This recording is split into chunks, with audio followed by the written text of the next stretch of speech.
Alors, dans ce drame, moi, simplement, ce que je pense qui va être intéressant, il y a deux aspects. Il y a l'aspect fait de société, parce qu'effectivement, ce n'est plus des faits divers, et c'est très bien que les victimes prennent la parole et qu'elles ne soient plus invisibilisées. Elles ont un droit à la sécurité, elles payent des impôts, et ces 40 dernières années, on a davantage mis l'accent sur les droits du délinquant, sur le contradictoire, sur les droits des victimes. Et encore 3 ans, quand on faisait la césure, c'était Dupond-Moretti et Nicole Belloubet. Oui, c'était pas il y a 30 ans. Non, mais je dis sur le temps long, voilà ce qui s'est passé. Là, ce qui va être intéressant, c'est de regarder réellement les antécédents de ce jeune, y compris les antécédents scolaires. Parce qu'en euphémisme, on dit oui, il y a eu 2 exclusions. Mais c'était quoi les exclusions? Est-ce qu'il a mis un poisson d'avril dans le dos de son prof? Ou est-ce qu'il a tenté, je sais pas moi, d'étrangler sa collègue?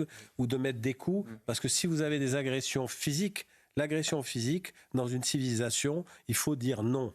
L'agression physique, les coups et blessures volontaires, c'est quelque chose qui doit être fortement sanctionné. Fortement. Parce que c'est insupportable, c'est très traumatisant. Il y a les antécédents, il y a le mobile.